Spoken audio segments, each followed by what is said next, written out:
এই শোনো না, আমাদের অন্ধবিশ্বাস চ্যানেলটি যারা এখনো সাবস্ক্রাইব করেননি প্লিজ সাবস্ক্রাইব করে দাও। আর অল্প কিছু সাবস্ক্রাইবার হলে 1,00,000 পরিবার হবে। সবাই প্লিজ সাবস্ক্রাইব এবং বেশি বেশি শেয়ার করে দাও প্লিজ।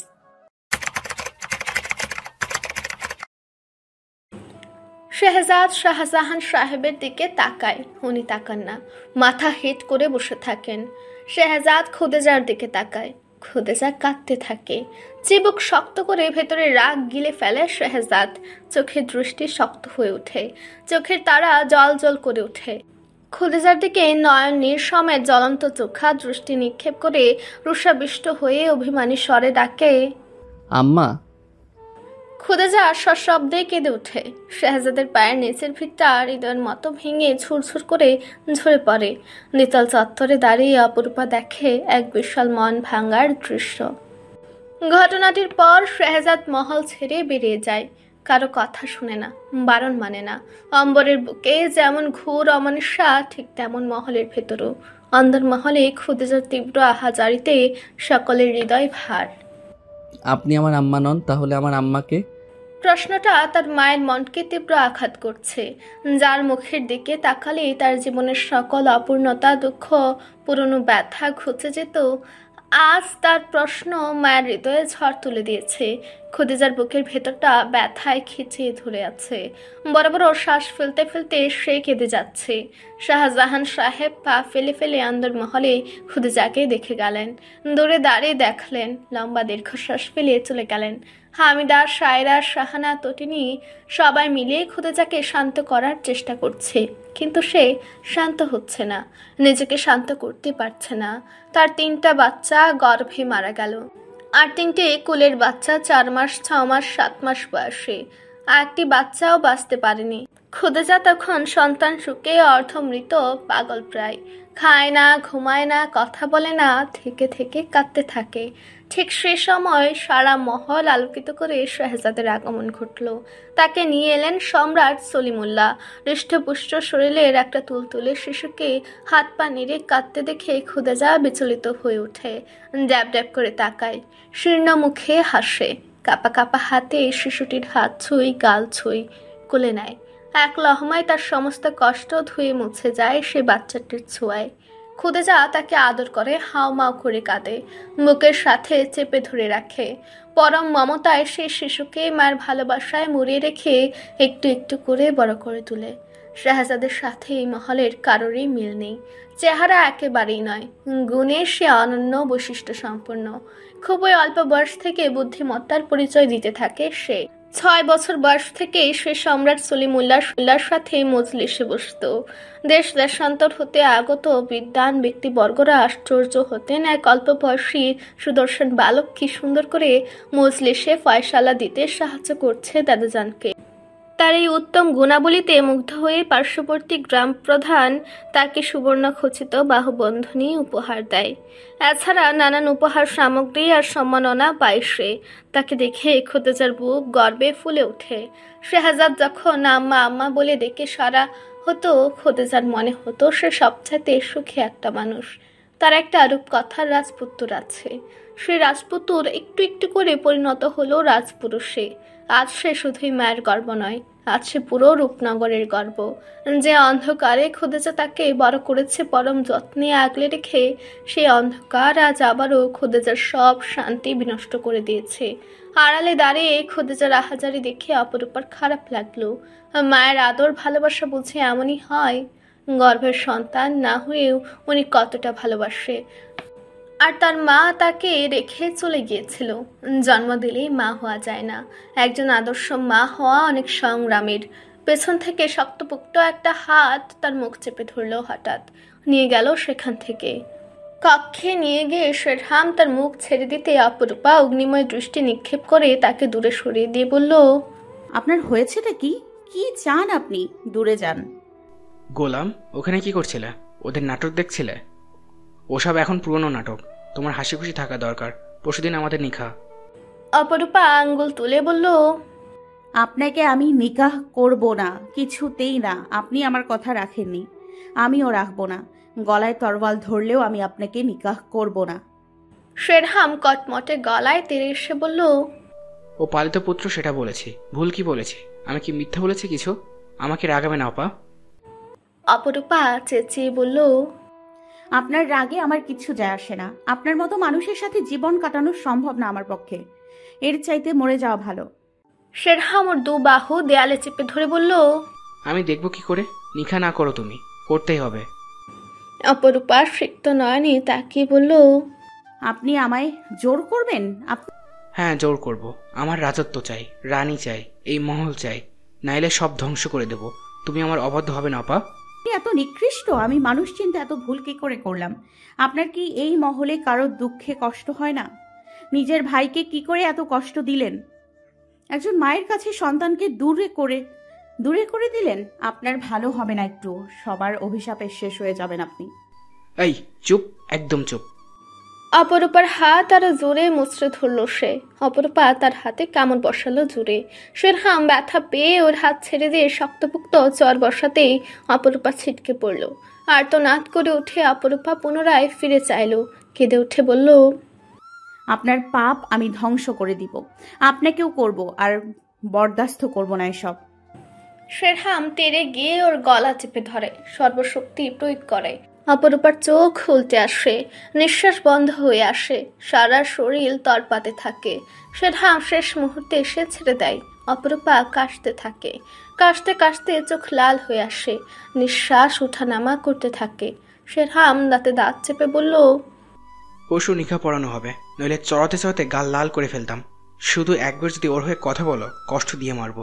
তোমাকেও মারবো, বাকিদেরকেও মারবো। অপরূপার চোখ বেয়ে নীরবে জল গড়ায়। কথা বলতে পারে না সে। কাঁদতে কাঁদতে অনেকক্ষণ হাঁপায়। বলে, 100 বার বলবো, উনিই সম্রাটের যোগ্য, উনিই যোগ্য নেতা। আপনি ওনার নখের যোগ্য নন। আপনার দাদাজান ঠিক মানুষের হাতে রাজত্ব তুলে দিয়েছেন। অপা, গায়ে হাত তুলতে বাধ্য করবে না। বাকি রেখেছেন কোথায়? আমি অর্ধমৃত হয়ে গেছি আপনার এই রূপ দেখে। এমন কঠোর মানবকে আমি ভালোবাসিনি। আমি যাকে কঠোর নির্মম ভেবেছিলাম, এই মহলে এসে উনি সুপুরুষ। আপনি একজন ডাকাত, অভিশপ্ত সন্তান, নিষ্ঠুর ভাই, অযোগ্য রাজা। আপনাকে আমি ঘৃণা করি। আপনি আমাকে ঠকিয়েছেন, ছলনা করে ফাঁদে ফেলেছেন। কেন এমন করলেন? শেরহাম মাথা ঠান্ডা করে ওর সামনে এসে বসে, গালে 2 হাত আঁকড়ে ধরে বলে, অপা, আমার দিকে তাকাও। আমি তোমার সাথে কোনো ছলনা করিনি, না তোমাকে ঠকিয়েছি। আমি তোমাকে ভালোবাসি, আর তুমি আমাকে। তোমাকে এসব কিছু নিয়ে ভাবতে হবে না, না শেহজাদ, না এই মহলের কোনো কিছু নিয়ে ভাববে না তুমি। তুমি যা চাইবে আমি তোমাকে তা দেব। তুমি শুধু আমাকে নিয়ে ভাববে। আমি আমার অধিকার ফিরে পাওয়ার জন্য এত কিছু করছি, নইলে কিছুই করতাম না। অপরূপা ওর হাত সরিয়ে দিয়ে বলে, আমার কথার নড়চড় হবে না। আপনাকে ভালোবাসি না আমি। মরে গেছে সেসব ভালোবাসা। যে কুফরি কাজে লিপ্ত আমি তাকে ভালোবাসি না। শেরহাম ওর মুখের দুপাশে আঙ্গুল দিয়ে চেপে ধরে তুলে বলল, তো কাকে ভালোবাসো? এখন আবার বইলো না ওই শেহজাদের মতো কাউকে তোমার ভালোবাসা উচিত ছিল। অপরূপা ওর হাত সরিয়ে দিয়ে বলে, ছি, মুখে কিচ্ছু আটকায় না? কিছু আটকাবে কেন? যেভাবে গান গাইছো তাই মনে হচ্ছে লাশ বানিয়ে ফেলবো বলে রাখলাম।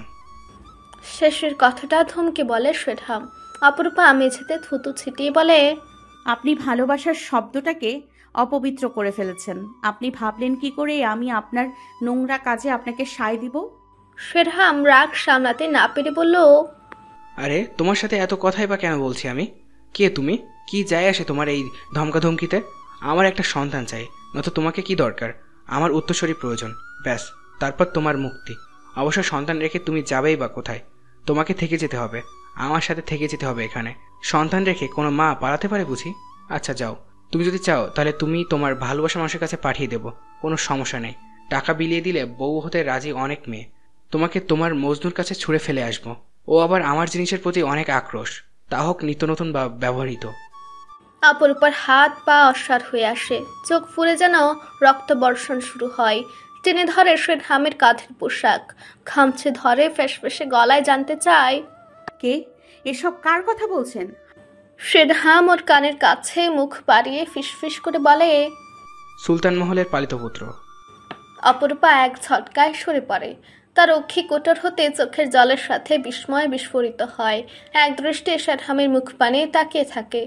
অস্বাভাবিক মনে হওয়ার কারণে নয়, বরং নিজের ভাবনা সত্যি হওয়ার কারণে অপরূপা ছটকা খেল। হতচকিত হলো। তাকে মহল থেকে বের করে দেওয়ার দিন তার মন ঠিক এমনটা ইঙ্গিত দিচ্ছিল। তাছাড়া তার সাথে ওনার কোমল নমনীয় ব্যবহার, মোহনীয় দৃষ্টি, তার অসুস্থতা, বৈরাগ্য নিয়ে এত উৎকণ্ঠা, সবকিছু একটা কথার ইঙ্গিত করত। তার মানে শুভার কথাটাও ঠিক ছিল। প্রতিবার রাত্রেপালায় গ্রামে গেলে উনি তার খোঁজ করতেন। অপরূপা হাত পা কুড়িয়ে বসে হাঁটুতে মুখ গুজে, সারা শরীর কাঁপে তার ক্রন্ধনে। বিড়বিড়িয়ে বলে, হায় আল্লাহ, এ কেমন সংকটে ফেললেন আপনি? শেরহাম বলে, ও তোমার খোঁজ নিত, তাই তুমি আমার লক্ষ্যবস্তু। ঠিক সেই কারণে আমি তোমাকে নিশানা করেছি, আর তুমি আমাকেই ভালোবাসলে। আমি যতই নিষ্ঠুর হই না কেন, তোমাকে কিন্তু ভালোবাসি। তোমার প্রেমে না পড়ে থাকা যায় না। আর আমি তোমাকে নিখা করব। চোখের সামনে ওকে একটু একটু করে ধ্বংস করতে দেখব। রাজত্ব নেই, প্রিয়া নেই, কি দশা হবে ওর ভাবতে পারছো? আমার এমনিতেই এমন একজনকে দরকার ছিল যে আমার সন্তানের মা হবে। পেয়েও গেলাম, এক ঢিলে দুই পাখি মারলাম। অপরূপা মাথা তুলে তাকায়। ওনাকে ভাঙার জন্য আমাকে হাতিয়ার হিসেবে ব্যবহার করছেন? শেরহাম মেজাজ সামনে রেখে বলে, তুমি তো ওকে ভালোবাসো না, তাহলে অযথা প্রশ্ন কেন করছো? তুমি আমাকে ভালোবাসো, অস্বীকার করতে পারবে ভালোবাসো না? আমাদের সংসার হবে, সন্তান সন্ততি হবে, ভালো থাকবে তুমি। আমি তোমার নিষ্ঠুর প্রতিদেব হব। তুমি আমার নিষ্ঠুর প্রিয়া বিন্দুবাসিনী। পরমোর পূর্ণবধূকে মেরেছে ছলনা করার জন্য। তুমিও যদি এমন করো, তোমাকেও মেরে ফেলবো আমি, তাই সাবধান। অপরূপা মনে মনে বিড়বিড়িয়ে বলল, বাঁচার চাইতে আপনার মতো মানুষের সাথে ছলনা করে মরা ভালো। সাথে সাথেই গুলির আওয়াজ আসে সবার কানে। সারা মহলের সকলেই আটকে ওঠে। অপরূপা দাঁড়িয়ে পড়ে, দরজার দিকে ছুটে যায় কৌতূহলবশত। শেরহাম ওর হাত টেনে ধরে, ওর মুখের দুপাশে জটলা পাকানো কুকড়া চুলগুলো কানের পেছনে গজে দিতে দিতে বলে, তুমি এখন থেকে এই কক্ষে বন্দি থাকবে। বেশি বাড়াবাড়ি করলে সব ধ্বংস করে দেব। তোমার কারণে মহলে আগুন জ্বলবে। অপরূপা ওর সাথে ধস্তাধস্তি করে নিজেকে ছাড়িয়ে নেওয়ার চেষ্টা করে বলে, না না না। সাফায়াত অন্দর মহলে পা রাখতেই সবাই তার উপর ঝাঁপিয়ে পড়ল শেহজাদের খোঁজ নিতে। খুদেজা দাঁড়িয়ে পড়ে কান্না আটকে বলল, শেহজাদ কোথায়? এখনো ফেরেনি, কোথায় গিয়েছে? সাফায়াত শুকনো মুখে জবাব দিল, বাগান প্রাঙ্গণে বসে আছেন, ওনাকে কেউ বিরক্ত করবেন না। খুদেজা কান্নার হেঁচকি তুলে বলল, আমি যেতে পারবো না। না পারবেন না, উনি একা থাকতে চাচ্ছেন, একা থাকতে দিন। খুদেজা কেঁদে উঠে পুনরায়। সায়রা সান্ত্বনা দিয়ে বলল, আম্মা কাঁদবেন না, ভাইজান কখনো অতটা কঠোর হবে না যে আপনাকে ছেড়ে যাবে। আপনার পুত্র আপনারই আছে, ভাইজান আপনাকে অনেক ভালোবাসেন। আপনি জানেন ভাইজানের রাগ অভিমান বেশি, তাও কেন কষ্ট পাচ্ছেন? খুদেজা মাথা নাড়ে। সবাইকে কি করে বুঝাবেন তিনি রূপা মেয়েটিকে দূরে সরে রেখে ছেলের মনে কষ্ট দিয়েছেন। তিনি এখন কি করবেন? এই সময় শেহজাদের পাশে রূপা মেয়েটাকে জরুরি ছিল, যে ভালোবেসে ভরসা যোগাবে, যাকে পাশে দেখে শেহজাদ শক্তি পাবে। কিন্তু তা কখনোই সম্ভব নয়। শেরহাম ওর মনের কথা জানতে পারলে আরো নিষ্ঠুর হয়ে উঠবে। খুদেজা হু হু করে কেঁদে ওঠে। বিকট শব্দে গুলি বর্ষণ হয় হঠাৎ। শুধু একটা গুলির আওয়াজ সারা মহল কাঁপিয়ে তুলে যেন। বাগান প্রাঙ্গণ থেকে আওয়াজটা এসেছে। সকলে ভয়ে কেঁপে উঠল। খুদেজা কান্না থামিয়ে বলল, আমার শেহজাদ। সায়রা সাফায়াতের কাছে হাতের বাহু ঝাঁকিয়ে বলে, গুলির আওয়াজ কোথা থেকে এলো? সাফায়াত হতচকিত দৃষ্টিতে তাকিয়ে আমতা আমতা স্বরে বলে, আমি দেখছি কিছু হয়নি। সাফায়াত ছুটে, তার পেছন পেছন সায়রা তটিনী সবাই ছুটে যায়। নিচু ছোটখাটো সাদা চাদরে ঢাকা টেবিলের চারপাশে ঢেরুয়া কেদারার একটা কেদারার শেহজাদ গা ছেড়ে বসা। কেদারাটি দুলছে, হাতে মস্ত বড় বন্দুকটি হাত খসে পড়ে যাওয়ার মতো অবস্থা। শাহজাহান সাহেব শেরতাজ সাহেবের পেছন সাফায়াত এগিয়ে এসে দাঁড়ায়। সাফায়াতকে সরিয়ে সায়রা শেহজাদের কাছে ছুটে সামনে গিয়ে বসে, বন্দুকটা নিয়ে দূরে ছুঁড়ে ফেলে বহু কষ্টে। শাহজাদের মুখ ধরে হু হু করে কেঁদে উঠে ডাকে, ভাইজান। শেহজাদ ছট করে ওর রক্তাভ চোখ দুটো মেলে। সায়রা কাঁদতে থাকে, ওরতে মাথা রেখে পা দুটো আঁকড়ে ধরে কাঁদে।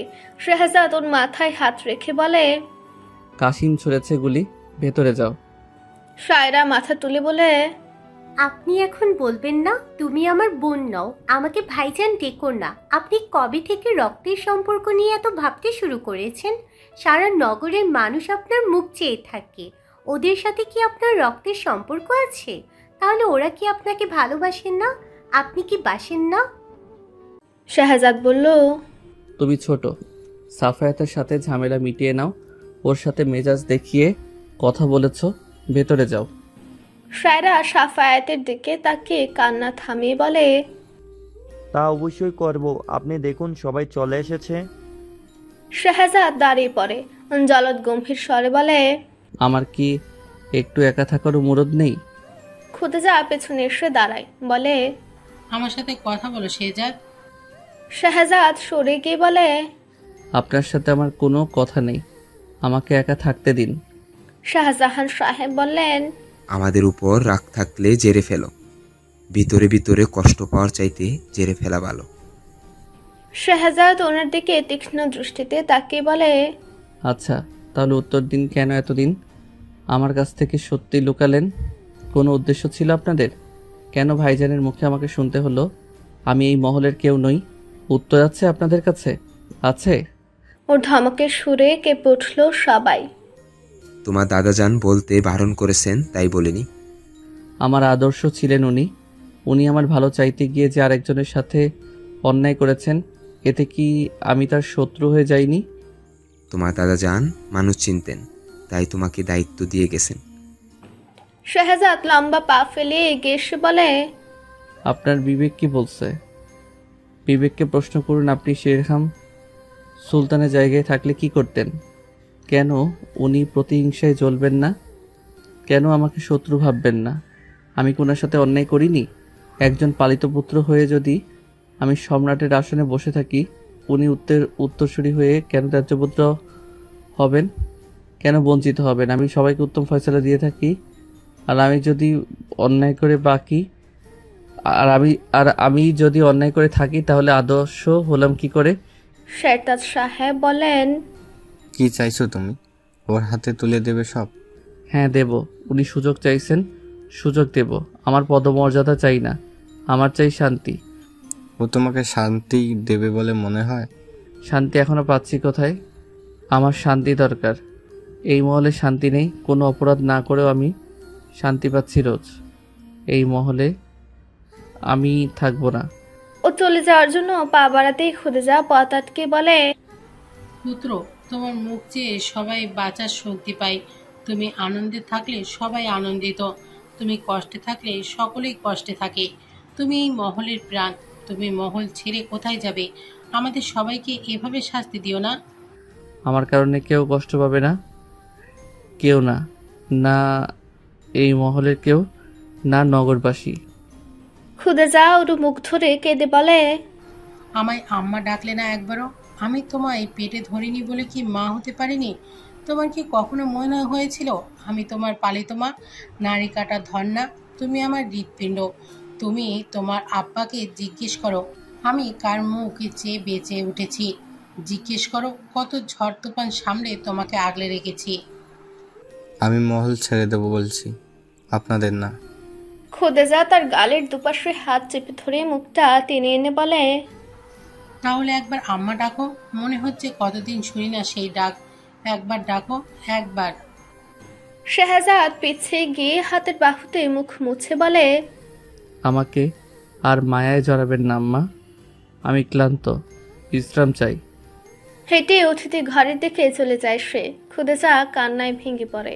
শাহজাহান সাহেব এসে ধরেন, বলেন, পাগল হয়ে গেলে বেগম?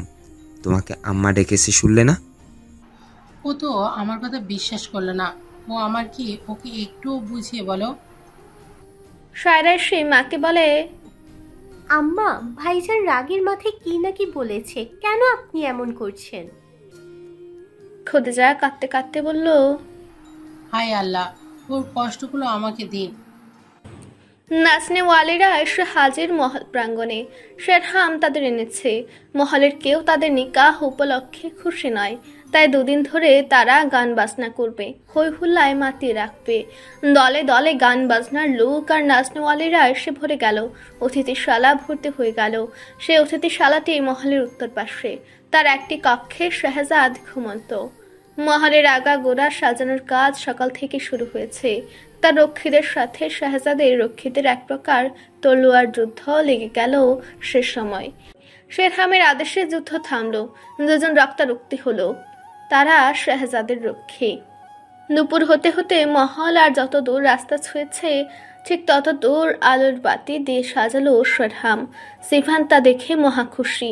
শুধু মন খারাপ হয় যখন শাহজাদ ভাইজান আর সুন্দর বউয়ের কথা মনে পড়ে। দুজনকে এসে দেখছে না অনেকক্ষণ। ঘাটে দুটি জাহাজ এসে থেমেছিল। শাহজাদ সেখানে গিয়েছে। জাহাজের মাল গুদামে মজুতকরণ করার পর তার দায়িত্ব শেষ।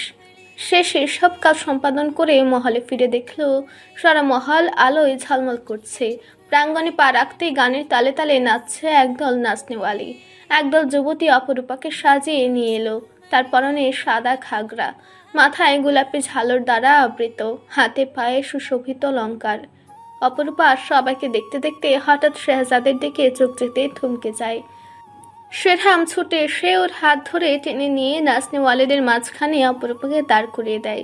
অপরূপা ফের শাহজাদের দিকে তাকায়। এখন তার ভরসা এই মানুষটা। শাহজাদ চোখ সরিয়ে পা বাড়াবে ঠিক তখনই শেরহাম ওর পথ আটকে দাঁড়ায়। ফিরে চাবি দিবি বলেছিলে? শাহজাদ পকেট থেকে চাবি নিয়ে ওর দিকে বাড়িয়ে দিল। শেরহাম কেড়ে নিয়ে বলল, যা, তোর এখানে কাজ নেই, সাইরাদের পাঠাই দে।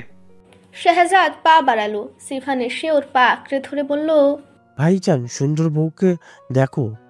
শাহজাদ ওকে কোলে তুলে নিয়ে ওর কক্ষের দিকে পা বাড়িয়ে একটা কাগজ গুজে দিয়ে বলে, এটা সুন্দর, বউয়ের হাতে তো গুজে দিয়ে আসবে, কেউ না দেখে তো। সিভান ওর কপালে চুমু খেয়ে বলল, আচ্ছা। সে দৌড়ে দৌড়ে চলে গেল। অপরূপাকে ঘিরে ধরে সবাই নাচছে। সে কাগজটা নিয়ে তাদের ফাঁক ফুকর দিয়ে অপরূপার কাছে পৌঁছানোর চেষ্টা করতে করতে ধাক্কা খেয়ে মুখ থুবড়ে পড়ে গেল। শেরহাম এসে ওকে তুলল। দেখলো একটা কাগজ পড়ে আছে ওর বুকের নিচে। সিভান কেঁদে উঠল, বলল, ব্যথা পেয়েছি ভাইজান। শেরহাম তাকে তুলে বলে, কেঁদো না। চিরকুটটা করে নিয়ে মেলে ধরে সে। লেখাগুলোতে চোখ বুলিয়ে নিতে নিতে চোখ মুখ শক্ত হয়ে ওঠে তার। দাঁতে দাঁত চেপে রাগ সংবরণ করে। সিফান বলল, এটা আমার, দাও ভাইজান। শেরহাম কণ্ঠ শীতল করে বলল, দেব। আচ্ছা, তার আগে তুমি মিঠাই খাবে? সিভান দুপাশে ঘাড় হেলিয়ে বলল, হ্যাঁ, এই কাগজটা দাও, সুন্দর বউকে দেব। শেরহাম তাকে বলল, তুমি বসো, এক্ষুনি মিঠাই আর কাগজটা দিচ্ছি। সিভান মাথা দুলিয়ে বলল, আচ্ছা। শেরহাম তার কক্ষে চলে গেল দ্রুত পায়ে। 5 মিনিটে ফিরে এলো, হাতে মিঠাই আর দুটো কাগজ। মিঠাই বাড়িয়ে দিয়ে বলল, এই নাও। সিভান মিঠাই খেতে খেতে নাচ দেখতে লাগলো। শেরহাম উপরে তাকিয়ে দেখলো কেউ নেই তেমন। সে হাঁটু মুড়ে বসলো, বলল, সিভান, আমার দিকে তাকাও। সিভান মিঠাই খেতে খেতে তার দিকে তাকালো, চোখের দিকে। শেরহাম জিজ্ঞেস করলো, মিঠাই খুব মজা? সিভান মাথা দুলালো। চোখের দিকে স্থির চেয়ে থাকতে থাকতে তার মাথা দুলে উঠল। শেরহাম আতরের ঘ্রাণ সিভানের নাকের কাছে শুকিয়ে বলল, খুব সুগন্ধ না? সিভান পুনরায় মাথা দুলিয়ে বলল, খুব। শেরহাম বলল, নীল কাগজটা দেবে সুন্দর বউকে, লাল কাগজটা দেবে তোমার শেহজাদ ভাইজানকে, মনে থাকবে? সিভান মাথা দুলিয়ে বলল, হ্যাঁ। আমার নাম উচ্চারণ করবে না, ঠিক আছে? আচ্ছা। যদি শেহজাদ ভাইজান জিজ্ঞেস করে কাগজটা কে দিয়েছে, তাহলে বলবে সুন্দর বউ দিয়েছে। আর সুন্দর বউ জিজ্ঞেস করলে বলবে শেহজাদ ভাইজান দিয়েছে, মনে থাকবে? সিভান পুতুলের মতো মাথা নাড়ে। শেরহাম বক্র হেসে বলে, মিঠাই খাও, এখন দেবে না, যখন সুন্দর বউ কক্ষে চলে যাবে তখন। সিভান মিঠাই খেতে খেতে নাচ দেখতে লাগলো।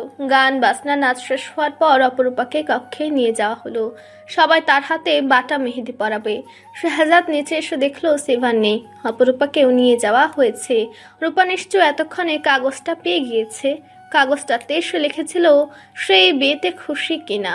রূপার উত্তর যদি হ্যাঁ হয় তাহলে যা হচ্ছে তা হতে দেবে, আর যদি না হয় তবে এই বিবাহ কিছুতেই হবে না। সিভান এসে একটা লাল রঙের চিরকুট দিল, বলল, সুন্দরবাবু দিয়েছে। শাহজাদ উত্তেজিত হয়ে চিরকুটটা মেলতে দেখলো রূপা সেখানটায় লিখেছে, আমি স্বেচ্ছায় বিয়েটা করছি। আমি ওনাকে ভালোবাসি। ওনার সব অপরাধ আমি ক্ষমা করেছি। ভালোবাসায় 7 খুন মাফ। সেখানে উনি নিজের অধিকারের জন্য লড়ছে। আমি ওনাকে ওনার অধিকার ফিরিয়ে দিলে আমি কৃতজ্ঞ থাকব। শাহজাদ চিরকুটটা পড়া শেষে হাতের মুঠোয় পিষে ফেলল। ক্রোধের তাড়নায় গলার শিরা উপশিরা ভেসে উঠল, চোখের কোনায় রক্তকণিকা জমাট বাঁধল। এমন মানবের প্রেমে পড়ল কিভাবে সে? অথচ প্রথম দেখায় মনে হয়েছিল সে দুর্লভ, অনন্য বৈশিষ্ট্য সম্পন্ন। যা রূপাতে আছে তা কোথাও নেই। আজ মনে হলো তার জীবনের সবচাইতে বড় ভুলটি রূপা। কাগজটি দূরে ছুঁড়ে ফেলল সে। শেরহাম শীষ বাজাতে বাজাতে প্রবেশ করলো সদর কক্ষে। শাহজাদকে দেখা মাত্র কপাল ভাঁজ করে তাকালো। কাছে এসে কাঁধ চাপড়ে বলল, কি ব্যাপার, এত হয়ে হল্লার মাঝেও তোর মন খারাপ কেন? খুব কষ্ট হচ্ছে অপরূপার জন্য? দুঃখিত রূপার জন্য? বলে হেসে উঠল সে। শাহজাদ চেয়ে রইল শানিত দৃষ্টিতে। শেরহাম কাঁধ চাপড়াতে চাপড়াতে বলল, কোনো ব্যাপার না ভাই আমার। রূপনগরের অলিতে গলিতে তোর জন্য অসংখ্য প্রেমিকা পাওয়া যাবে। অসংখ্য যুবতী কিশোরী সম্রাটের প্রেমে মজে আছে। তাছাড়া তটিনীর মতো এত সুন্দর যুবতী রেখে বড় ভাইয়ের ভাবি বেগমের দিকে নজর দিয়ে কোনো লাভ আছে? শাহজাদ ওর দিকে প্রখর দৃষ্টিতে তাকিয়ে থাকতে থাকতে চিবুক শক্ত করে কাঁধ থেকে হাত ছুঁড়ে ফেলে দিয়ে বলল, তুমি রূপাকে ঠকিয়েছো। কি বলিস? আমি ওর জান প্রাণ সব। আমাকে কত ভালোবাসে জানিস না? প্রমাণ দেব প্রমাণ। শাহজাদ দাঁতে দাঁত কটমট করে বলল, খোদার কসম করে বলতে পারি তোমার কোনো জিনিসের প্রতি আমার গভু লোভ ছিল না, বরঞ্চ আমার সব কিছুর উপর তোমার নজরদারি ছিল। বলতে বাধ্য হচ্ছি রূপাও তার একটা। শেরহাম ওর কলার চেপে ধরে বলল, নিজেকে সবকিছু রাজা মনে করা বন্ধ কর। তোর কিছুই নেই, না রাজত্ব না অন্য কিছু। তুই একটা কোথাকার ভিখারির ছেলে হয়ে আমার সাথে নিজের তুলনা দিচ্ছিস। রূপার সঠিক মানুষকে ভালোবেসেছে। তোকে ভালোবাসলে আজকে ওর আফসোস হতো যে কেন এমন ভিখারির ছেলেকে ভালোবাসলো। শাহজাদের দেহরক্ষী কাশিম আর কামিল এক লাফে ছুটে সে বন্দুক তাক করলো শেরহামের দিকে। পরপর হুড়মুড়ে ঢুকে এলো শেরহামের দেহরক্ষীরাও। এক প্রকার হইচই পড়ে গেল। সায়রা তটিনীরা সবাই ছুটে এসে শেরহামকে শান্ত হওয়ার অনুরোধ জানালো। শাহজাদ ধাক্কা দিয়ে সরে দিল শেরহামকে, বলল, তোমার অহংকার চূর্ণ বিচূর্ণ হবে একদিন, ঠিক হবে। আমার কথা মিলিয়ে নিও। আমি ভিখিরিনের ছেলে হতে পারি, তোমার মায়ের মতো পাপীর সন্তান নই। কিছু বুঝে ওঠার আগে শেরহাম ওর মুখ বরাবর খুশি বসালো সাথে সাথে। সায়রা চেঁচিয়ে উঠে শাহজাদকে ধরে হাও মাও করে কান্না জুড়ে দিল। খুদেজা শাহানা সকলেই ছুটে এলো, হাতকে উঠল। শাহজাদও পাল্টা দুটো খুশি বসিয়ে দিল। সাথে সাথে শেরহাম ছিটকে পড়ল।